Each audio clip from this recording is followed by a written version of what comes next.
truly learn how to make friends until the 5th grade, when I learned that the secret to getting people close to you was to create a space for them to be creative and exist in their creative juices. I did it like I was an editor. I asked the school, like 10 years old, right? We landed in San Diego, which is where I live now, by the way. And my dad said, we're not moving anymore. So I'm like, yes, finally I can sink my roots into the ground. And Vera, you know, grounding is like really important, and having roots and creating community is important. And I learned that at 10 when I went to my principal and I said, I want to create a newsletter for artists and poets and storytellers to have a place to shine, to show up in their power. And when I did that, I learned how to make friends for the very first time in my life. And that moment informed all of my future careers. So now create those spaces. And that's what I do. And how old were you when that happened? It's 10 years old. And And it wasn't perfect. It wasn't perfect after that. I wasn't instantly able to make friends everywhere I went, but it was a start. yes, and you did it at 10 years old. That says so much because most 10-year-olds who have experienced what you've experienced up to that time, in many cases, would be more introverted, more reclusive because of the bullying and moving constantly. And so for you to have the wherewithal to do something, to make a change, to make a difference, to let other people shine at 10 years old. Heather, that is phenomenal. At 10 years old, because of being bullied, I had no confidence. I had no self esteem. And I was hearing all those negative tapes that we talked about earlier today, all the things, the voices that we hear. Sticks and stones may break my bones, but words matter. They matter more than even being hit because those scars stay with you. And for you to recognize at such an early age that you can make a difference, that is amazing. That is amazing. Kudos to you. Yeah, it was, there was a balance there, right? When I moved from, I was in Kuwait City for about a third of my kindergarten year, and then when we moved again after, like, okay, 4th grade. I was in New Jersey, brand new space again, and I was actually a minority student in a mostly African American school. And the really important piece of that isn't the fact that I was a different race. It was that the school system was well advanced than the one I came from. Therefore, I was behind in everything. I was behind in, What? I was behind in English. I was behind in like all the critical thinking things. And so part of that emotional bullying in 4th grade, before my 5th grade year, was you're dumb, right? And I'd attempt to be in conversations and think I'm being clever. It was horrible. Yeah, being the outsider. I was playing, yeah, just it was awful. So you mentioned extroversion, introversion. I'm You actually an introvert. Are you really? But wait, I Yeah, want to back up because yeah. you said that you were in a predominantly African American school. Mhm. Was that here in the United States at that Yeah, point? yeah, New Jersey. Okay, and you said that the students seemed to have excelled beyond where you were. Yeah, yeah. So I mean, and maybe race didn't play into it at all. I was really clueless, and I didn't really know how to socialize yet. And so when I wanted to belong and say clever things, it would backfire. And I was dumb. I was thick. Whatever they decided to call me, and that really did take a major hit to my self-esteem because I believed it. Because it didn't just Yes, come from one person. It came yes. from groups of people. And I couldn't tell an adult. We had this conversation earlier, and I want to just review it because I remember you had a big reaction to it. In part of my 3 kindergartens that I was in, the teachers were a bit of a bullying too. They wouldn't listen. If a child in the classroom needed to go use the bathroom, instead of just being open to it being a fact and truth, they would question it, they would scorn. And when I watched one of my friends have an accident and then be ostracized for not having physical control of her body, there was no way I was going to ask to go to the bathroom. It was a mess. And so teachers were not safe places for me. And you know what? That may well be true for many kids. I remember substituting, and this was the story that I shared this earlier, substituting. And after lifting these kids up and doing that's my greatness and having them feel so good about themselves, and a teacher sticks her head in the door and she says, "You knuckleheads better behave for her." Mm. There was nothing cute about that. Mm-mm. And for a teacher to identify their students as knuckleheads, what perception does that give that child? Knowing that someone that is supposed to be teaching them sees them as inferior, as a knucklehead. Mm-mm. But the Just wrong. sad thing is, there are many teachers. Now, there are some excellent teachers out there. Let's not get it twisted. There are some excellent teachers out there, but there are some teachers that just don't need to be teachers Mm.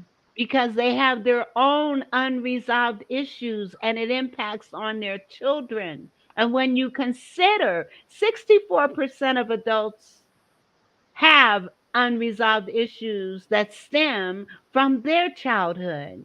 Mm. And unless those issues are resolved, it carries on into their adulthood. And if they're parents, it carries on into their parenting. Mm.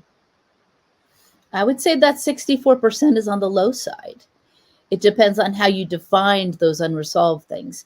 I was sharing earlier that self-doubt is evidence that growth is happening. And I don't know any adults who have ever gone through their whole life without any type of self-doubt, because they're on their growth edge when they start to doubt themselves. Where did that doubt come from, Vera? Yes. Let's talk more about that doubt. Mm-hmm. And I know that you have some things that you do Mm-hmm. to address these issues. And being a singer, a dancer, an artist, I mean, you are, all encompassing where it comes to creativity. And you also said that you were an extra introvert. I'm an outgoing introvert, meaning that I refill my energy by being alone for copious amounts of time. Okay, and there's nothing wrong with that. And actually, I think it's rather healthy, to have those times when you have to go into yourself Mm. in order to pour into other people. And when you constantly are pouring into others without filling your cup, as Yeah. we say, without filling your own cup, and filling your own cup may mean going into isolation, may mean being a little reclusive, Mm. and in order to move into the other plans that God has for your life. Yeah, my top fulfillment factor is actually being in flow. So I love the way you're doing this show and how we're creating these questions and seeing what comes up, because I love that it feels less trapped, less controlled. Yes. Hard enough being in a box this tiny when it Right. comes to being on a large stage. Yes. Yes. That's what just going with the flow. However the Spirit leads us, that's the direction we go. And that's what we want for our kids. We want the kids to be led by their inner passions, their inner spirit, instead of squishing it down and containing it and saying, we're going to create a workforce using the public education system. What kind of force should we be creating, Vera? You know what? Let's talk about that because, first of all, let's talk about the school systems. Yeah. Number one, everybody does the same thing the same way. It's basically lecture. When you've got kids that learn through many different ways, tactile, auditory, kinetics, just the touching, feeling, being able to visualize and see. And I know that you do things that trigger those areas, Mm-hmm. that allow children to express. And parents so many times will not listen to their children, try to live their dreams through their children rather than identifying what is that passion within that child. And in many cases, you can see it at an early age. Yeah. Yeah. I know you are about instilling greatness, but I'm sure you probably uncovered a lot of bright sparks out there where the greatness was buried and they Oh, needed to yes. tap into it. And in adults too, perhaps? Yes. Yeah, And yeah, and when that light comes on and when they can see, oh my God, yeah. I am so much more than what I'm giving myself credit for. Hmm. But again, unpeeling the layers, taking those layers, the layers of hurt, the layers of guilt, the layers of doubt, the layers of worry, the layers of fear. Mm, All those things keep us from being all that we were purposed and designed to be. hmm. Now let's imagine that each one of those ones that you just mentioned, the worry, the doubt, the fears, all of that, are simply just experiences that we've had throughout our life. Therefore, you could look at them as an inner piece of wounding that occurred. And then we were going to talk about shadow. So I'm going to use that a little bit to segue into more conversation around shadow. Shadow is it's like an inner wounded child that experienced that worry and they didn't know how to cope. So they developed ways to make sure you never entered into that territory ever again. So they're going to use self-sabotage, procrastination, procrastination, and sometimes getting you to go off in a completely different direction and excelling in that direction just so you can avoid that other stuff over here. Yes. Know what I mean? Yes. And the thing is, when we avoid it, we can't change it Yes. because you cannot change what you are not willing to acknowledge. And awareness precedes even that. So Mhm. becoming aware, and last week I talked about becoming aware of your anger. Mhm. What does that feel like? What does that do to your body? A lot of times when we're talking about anger, we're talking about how it is impacting the person that we're lashing out at Right. without understanding ourselves and why did I allow myself to become so angry that I am now yelling, hitting, running, fighting, feeling sick? Because after all the anger, and I just want people to think, and I know this ties in with what you do in terms Mhm. of helping people recognize, as we talked about earlier today, recognizing what that doubt is, recognizing what that anger is, recognizing what that fear is. And I'm going to shut up No, and no, I love that. I let love you go ahead and share. I love that you bring up anger. That's not a common shadow that I've actually had conversations with people about, but it could be considered a shadow. That inner child that's just so angry, it didn't get heard. People didn't believe it, or him, her, and they're feeling that frustration, and their voice is constricted, their courage is constricted, and then the only way they can be heard is to lash out. But the adult version doesn't really understand why they're angry. And like you said, you got to kind of bring these things into conscious awareness so you can look at them. So if we translate the feelings of anger, if you own the label of I'm an angry person, I mean, some people might, I guess, then we might look at that shadow. And the idea of using the shadow dance method, which you can see, I'm the founder of the shadow dance method, which I can talk more about that later. But for now, let's really address that anger as a shadow. You would want to have a conversation with that shadow for the purpose and end goodie of being able to complete the relationship with those feelings of anger all of the time. And in order to do that, Vera, we got to get clarity on Mm-hmm. what that anger actually is. So Mm-hmm. we would want to address it. So with the shadow dance method, you're going to do three things. But first of all, you need to figure out that context. Context is queen in this case. And since we're looking at anger, we need to look at it through the context of where's that getting in the way right now Yes. in a meaningful purpose. So could you give me an example of like a goal that somebody had, but anger was actually blocking them from being able to move forward into that? Just a context.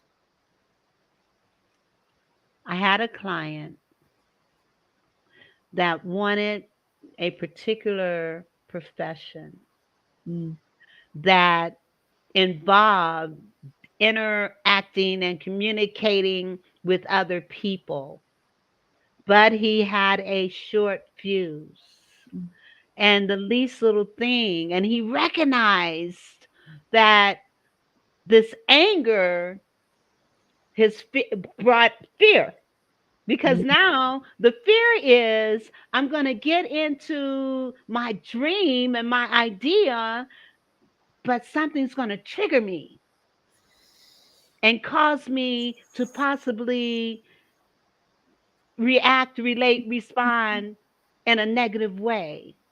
And so we had to address the issue of anger and help him tap into what it looks like, what it feels like, what those triggers are that cause it, and how can I recognize those triggers and what can I do to diffuse it. But I've got to first feel it That and was then move on.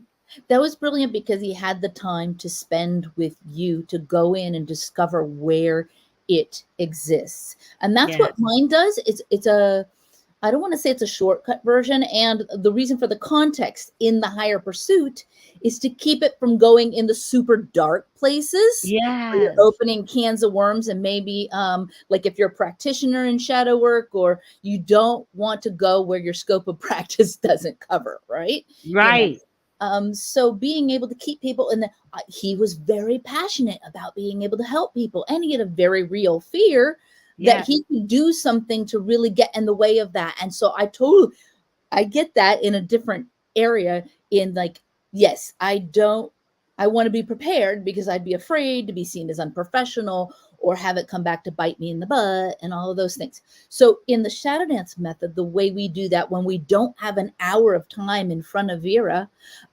is that we're going to use language. We're going to use language patterns. And what I like to do is invoke all the senses. So let's use anger. So but again, if you're playing along at home and you're actually going to do this with us and write this down, you need to create a context of where your exciting growth edge is right now.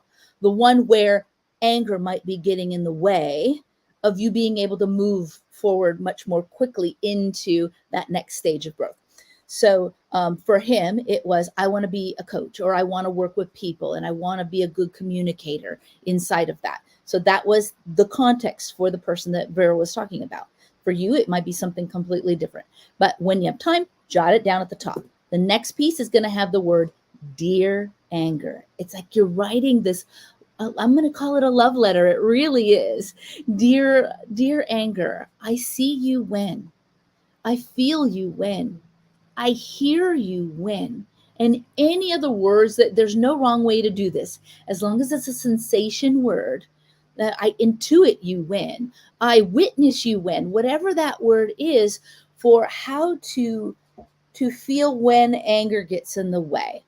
Um, for me, I get angry when I see somebody disrespecting another person. So if I needed Mm. to go become a mediator between two parties and one side is disrespecting the other, I might have a difficult time being grounded and impartial when that comes up. So for me, I might say, dear fear, I see you when I notice another person getting very tense in their body.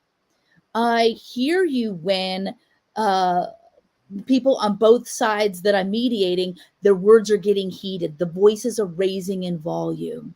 I feel you in my body like a hot stone sitting in my chest and my third chakra when disrespect is happening and you know you have to be impartial. So you bring it up in that way to just bring it into the light, because technically shadow is an unconscious thing. We don't necessarily see where it's operating until we do something like this, or we get into a really good deep conversation with somebody like Vera. Am I on to it? Am I Yes. right, Vera? Now let me, yeah, I want to back up Sure. and respond to what you said. When you said that you had their, now I'm having a senior moment. It was something that you said about Context. uh, the anger, not the CU. Oh, you, what triggered the anger for you?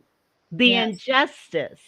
Hmm. Seeing injustice triggers anger. And I kind of want to talk about that because we got a lot of injustices going on right now and we need to deal with it. But so after you go through the feelings Hmm. and understanding how injustice impacts you, and I love it, I love it, I love it, how injustice impacts you, then once you go through that process, then what do you do about it? Right. So we've brought it up. We see when we get angry. And like you said, we're learning, oh, that has to do when I see injustice. Wow. Maybe that's a common theme for me. Well, I want to find out, what have I done with that in the past? I want Yes, to pull out my sources. So you want to be able to access your resources, access how have I calmed myself down and yes, regulated my nervous system when I yes. start to feel that irateness, when I know I need to be impartial and calm and grounding for the people that I'm working with. And so I would say things like, dear anger, I shift you when, and for me, it was, so you would say, I shift you, I transform you, I mediate you, I, whatever that transitional word is. Some people say, I metabolize you, I integrate you. So these are just transitory words that help you really process, what does it mean when I was angry in the past? What did that do for me? How did I deal with it? So for me, here's an example. Dear anger, I shift you when I remember that I am here to hold a safe space for these two people to feel heard and seen, and emotions are okay. I transform you when I remember it's not all about me, it's about what's occurring in front of me. I metabolize you when I remember that I'm not the only one to feel this way. Other people are. And this is building a deep compassion in me for when I'm having to help other people work with their own anger. So those are three examples of what you might do when you're accessing your resources for dealing with that particular shadow. And you know what? There are so many shadows. There are Yes. so many. Anger, I mentioned, but we've got doubt, we've got fear, we've got anxiety, we've got the lack of confidence, just so many. I found in my field study when I discovered this by studying over 2 dozen letters from people that I respected, admired, leaders in my in-person community, my online communities. They wrote letters to different shadow aspects versus treating shadow as a whole, right? So they Right. wrote to worthlessness. They wrote to their sense of unloved. They wrote to their fear of rejection. They wrote to all these little aspects. And what I discovered was I could actually categorize all these labels, these shadow labels, into 3 different categories. There is fear of external judgment. Hmm. And that's how I classify as fear. You can fear of many other things as well. Right. When I say fear, I mean fear of external judgment, reactions, rejection, things like that. And then you have self doubt, that's inner judgment, right? That's inner self judgment, and self trust that has to do I trust myself to follow through? Like your friend, your client, did he needed to learn how to trust himself to be grounded and impartial and not allow his ire to get up and become reactionary, right? So Right. that sense of Right. trust. And then there's overwhelm. And overwhelm, and I say overwhelm versus victim. I said victim in the past, and I said nobody wants to own being a victim, but we'll all tell you how overwhelmed we are. But that's about your self control and seeing your choices. And most people in overwhelm, they're stuck and they don't see their choice and their way out of overwhelm. So when you mentioned anxiety, that can either be in the self trust or it can be in the overwhelm where Hmm. they don't know how to get out of it, right? Exactly. And, you know, these are experiences of children. These are experiences of parents.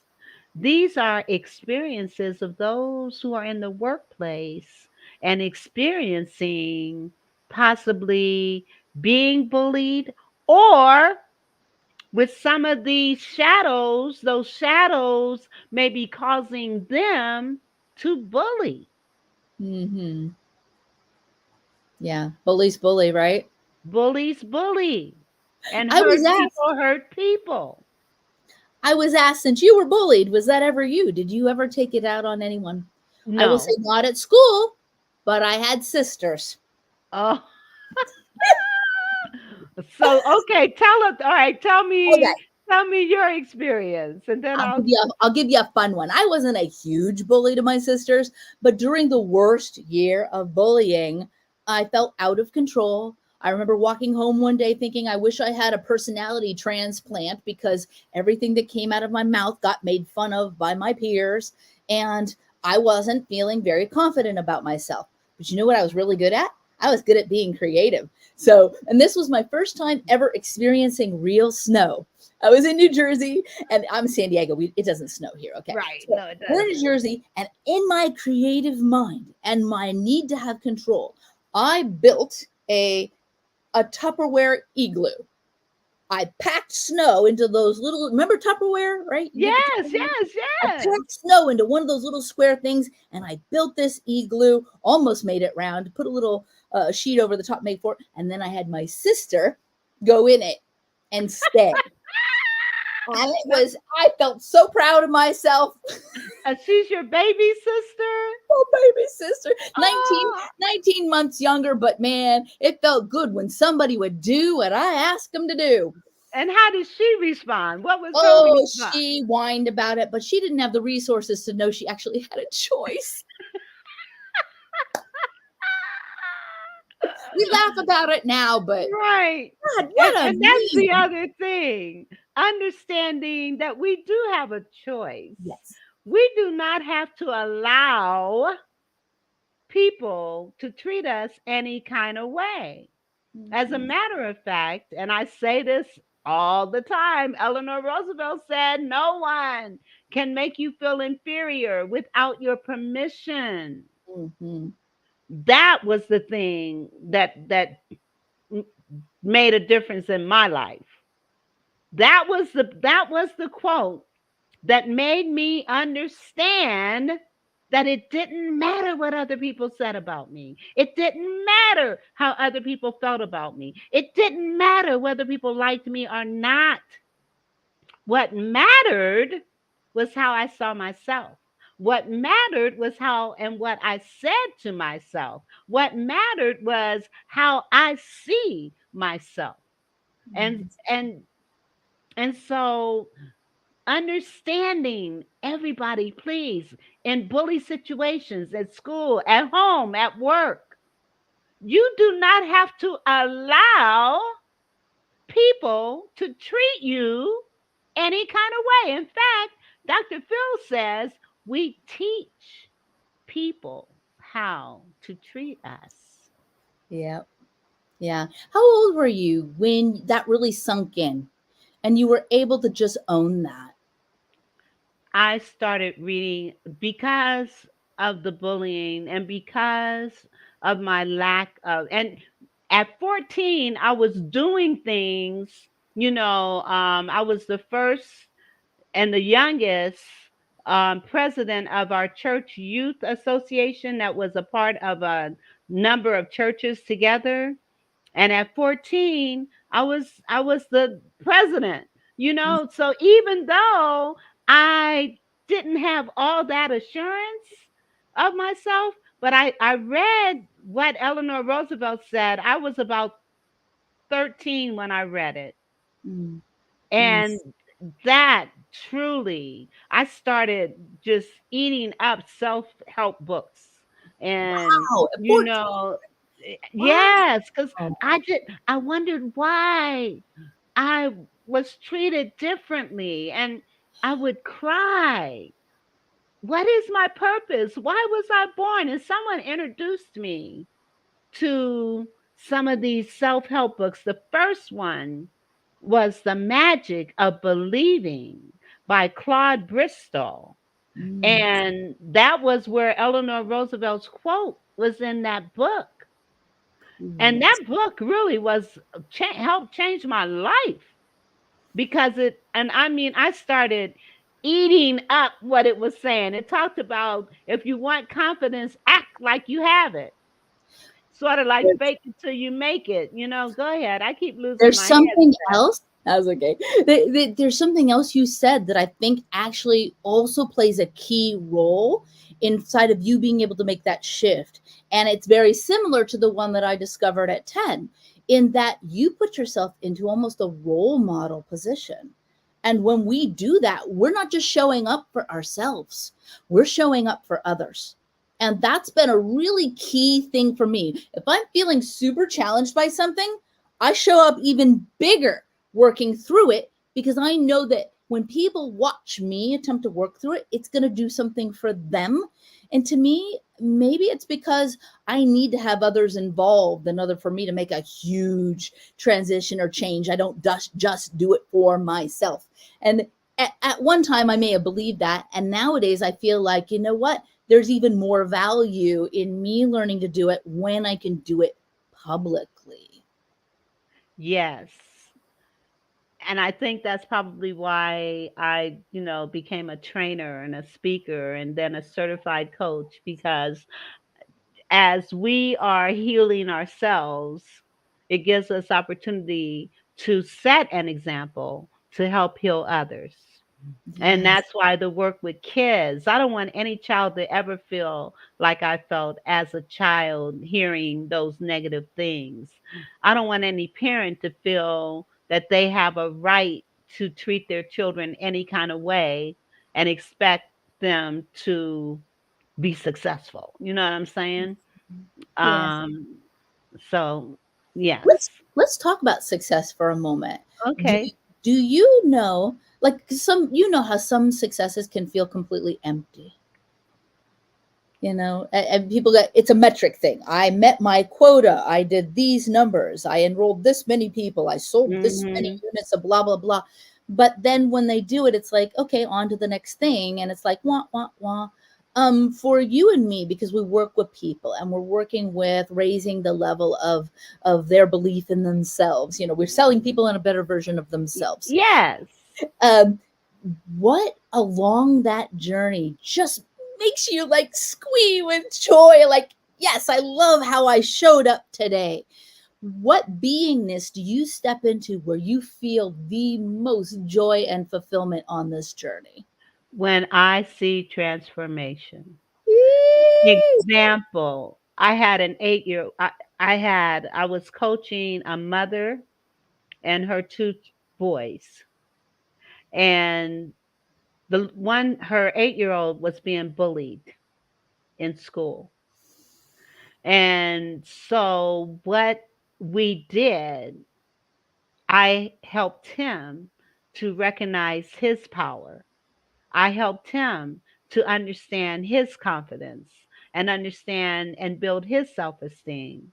And as a result, when he took back his power, no one was able to bully him anymore.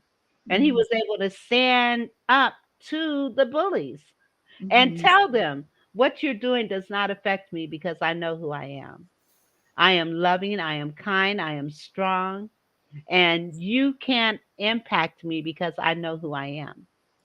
And Yes. when he came back to the session and shared that with me, I cried, because I'm like, oh my God, understanding when we take back our power, be a child or be an adult that's experiencing this stuff. When you're in a toxic environment, be it a relationship or be it on your job, you have options. You have choices. You do not have to allow yourself to succumb to other people's issues because bullying is not your issue, it's theirs. Yeah. Yeah.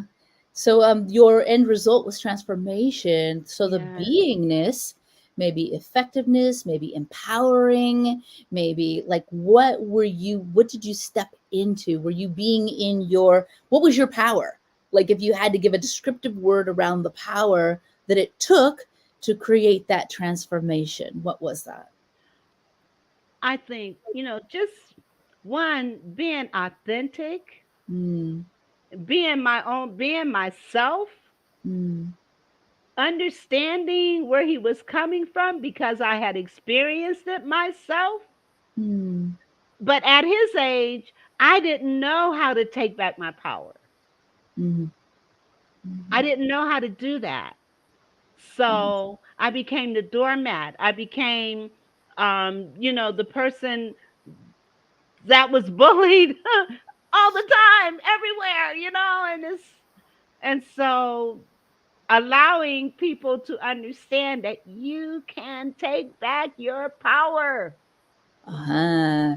So being motivational, it feels like to me motivational, empowering, So yeah, every step along the way, the more you can be in that energy, the happier I think you are, right? Yes, Yeah, very good. yes, So I wish yes. we could help kids find those things from an early age. Like for me, it was creativity. If I was allowed to be in my creativity, I think math would have been easier. It might have been. But also, and the thing is, you were creative from the time you were born. Yeah. And that's what I want parents to understand. Tap into your little kids who may be tumbling all over the house. Get them in gymnastics. Okay. Kids that are writing on the walls and can't help but put stuff on the walls. Give them some paper and crayons and paint and let them draw. Yeah. Uh, You, okay, you Vera, know, I want us to close the loop because we want to make okay. sure we get in that third piece of the shadow dance conversation. So we did acknowledging where shadow exists holistically. We assessed how we transitioned it, how we worked through it in the past. So we found our own resources or we're reminded of them. The closure piece. The closure piece is appreciation, is gratitude.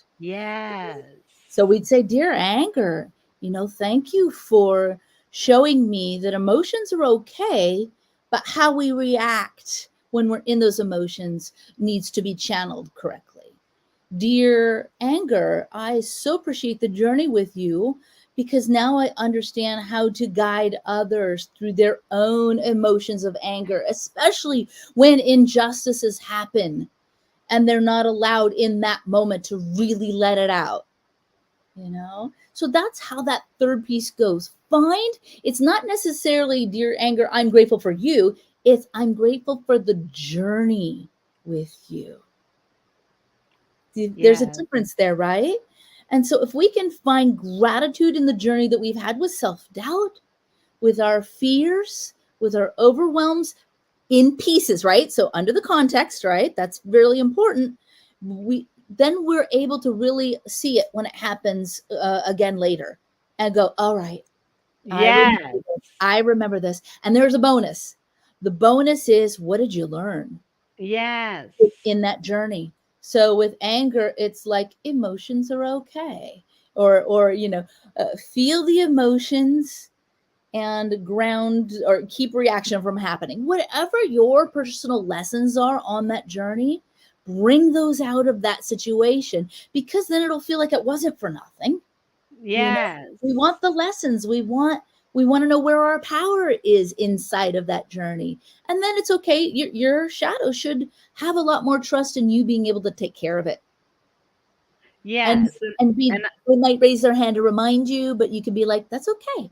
I got this. I got this. Yes. And so we're going to acknowledge where the shadow exists. Now, we define shadow as those negative emotions that keep us from moving forward. Fear, doubt, self doubt, anger, anything that's going to stop you from moving forward. Anything that causes discomfort or dis-ease in your body, any negative emotion Mm-hmm. or behavior. Yeah. And then after, oh, go ahead. No, it's okay. Keep going. Then after you acknowledge where the shadow exists, write a letter. Write a letter to your shadow. Mm-hmm. Dear self-doubt, dear self anger. But then not only, but in that letter, you're writing this letter with intent. You're talking about how it feels, what you hear. Mm-hmm. Go ahead. Let me shut up. There's a tendency in there. So for normally, I would say when you're guided through this process, especially by somebody who's like a certified shadow dance methodologist, they're going to be able to keep you like going down the right path, not going too dark, right? Because we talked about that. But here's the thing: sometimes people will associate shadow with something they have no control over, and we need to make sure that when we're addressing shadow, we're only addressing it from the things that we have control over. Exactly. Let's talk about that for a minute. Because one of the problems is we want to regulate others, how other people feel, what other people think, how other people behave. We don't have any control over that. We have no control over how other people react, relate, or respond. Nope. We only have control over how we relate, react, and respond. Mm-hmm. So when we understand that, then we can get past some of all this other stuff that's going on. Yeah. Now, one of the things I really wanted to talk about, and we're running out of time, and I didn't play not one commercial during the course of this conversation. Not one. Not one. And I do need to play at least one. At least one. Let me play it. Hallelujah. Hey there, Jason McNamara here, and I'm about to drop something truly game-changing your way. Are you tired of the same old 9-to-5 grind? Feeling stuck in obtaining the life you deserve and craving something more? Well, listen up, because I've got something you will not want to miss. Introducing the the No More 9 to 5 Club professional membership, your ticket to freedom and success in the entrepreneurial world. With our professional membership, you'll get access to weekly coaching sessions, pre-recorded trainings, and a vibrant community of fellow game changers. You get access to technology that will allow you to automate passive income streams, as well as unlock all of our expert-led trainings in the back office so you know where to go for good advice when you need it. You will also use the club to build up a residual income stream with a 2-tier 33% affiliate commission unlocked at this level, allowing you to help people help themselves while generating a residual passive income stream for yourself. And here's the kicker. For a limited time, you can unlock all of this just for a $1.11 donation to our club foundation. I like this one. Your first month is on us. So what's holding you back? Click the link below, make your donation, and let's start building the life and business of your dreams together. Here at the No More 9 to 5 Club, we're all about turning dreams into reality and smashing through those glass ceilings. That's what I'm talking about, Jake. Whether you're a seasoned entrepreneur or just starting out, we've got the tools and support you need to thrive and evolve. And don't forget to sign up for our bootcamp training. It's the perfect way to kickstart your journey and unlock even more perks. So what are you waiting for? Join the No More 9 to 5 Club today, and let's make those dreams a reality. I can't wait to see you on the inside. You only get one now. Invest it in your better future. Let's make magic happen together.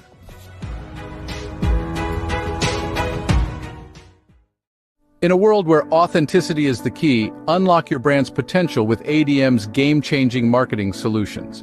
We craft striking logos that embody your brand's spirit and build websites that captivate and convert. Our lead generation strategies are tailored to your needs, driving growth and boosting your bottom line. And our content, well, it's not just content. It's a narrative, a story that connects and resonates with your audience. But here at ADM, we're about more than just exceptional services. We're about authenticity, about staying true to who you are and what you stand for, because realness, that's what makes a brand unforgettable. So if you're ready to elevate your brand with authenticity and excellence, follow this page. Dive deeper into the world of divine marketing and become part of our community. Because at ADM, we're not just about making brands, we're about making brands matter. ADM, making brands matter. You want to check out Ariel, Chime, Authentic Divine Marketing. And you can go to bit.ly/divine chime. And I'm putting that in the chat. And then No More 9 to 5. Let me tell you, No More 9 to 5 is a club that enables you to network with people from all over the world and also gain knowledge through masterminds and training programs. And they support veterans. So any membership, and you can join for $1.11 the first month to try it out, to check it out, to explore what it has to offer. And it also looks at residual income. So check out No More 9 to 5 and also Authentic Divine Marketing. Check out both of these and tell them you heard it on the Vera Thomas Show. Yes. And speaking of which, please support us. You can support through Cash App, and $ is still great. Venmo at VT1117 or Zelle Vera Thomas Show at 1117@gmail.com. So we need your help. We need your support. And we are looking forward to you being more a part of my show. All right. Now, can you put in the chat how people can get in touch with you? Yeah, actually, you can go to my website, which you see right there on the screen, heathermeglasson.com. There is a way to contact me there, or you can go to HK Meglasson, my last name, at gmail.com and contact me there. And I also have a freebie that you can add to this wherever you share it that is around your fulfillment factors. And it's a pretty much like a menu where you can kind of look at it and feel into the words and think, you know what? I think if I had more of this in my life or became more of this, it would make me feel really, really happy.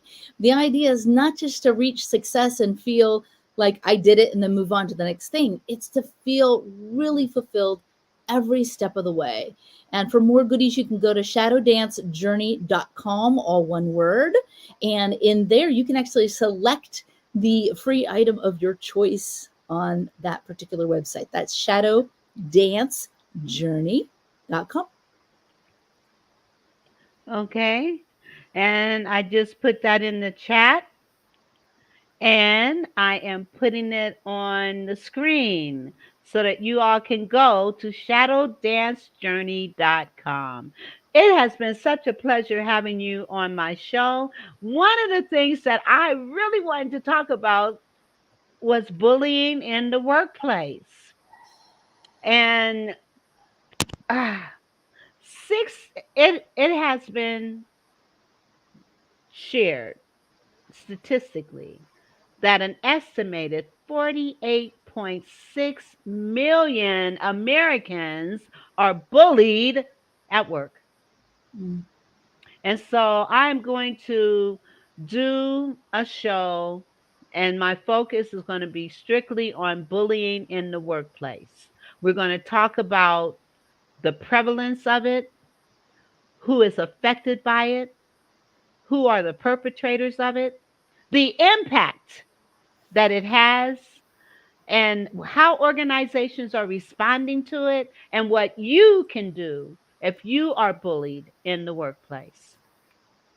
So we didn't talk about that today, but it is something that needs to be discussed. And on another note, understand that your leader sets the stage and sets the tone in a company, in your home, and in our society. We've got sheer examples of what bullying looks like from a political standpoint. We also have a glimpse of what joy and Yeah. unity can look like in our society. It's your choice. Please vote. Please, your vote is critical. You can choose continual bullying, belittling, name calling, or you can choose joy, peace, positivity, unity. And remember, united we stand, divided we fall. I'm going to give you the last word. You got about 40 seconds, 20 seconds. I'm going to give you the floor. Right. And thank you so much again for being here. I want to say, do not be afraid of your doubt. It's evidence that your growth is happening. If you were always comfortable, then you're not growing. So the minute you get uncomfortable, that shadow of self doubt is going to go rear its little ugly head. I want you to use that as fuel to know you're on the right track. You are about to make your breakthrough. Feel that doubt, do it anyway. You got this. Amen. Amen. And with that, thank you all for being here. If you don't mind holding on for a minute, I would appreciate it. And we will see you all on Thursday. The Vera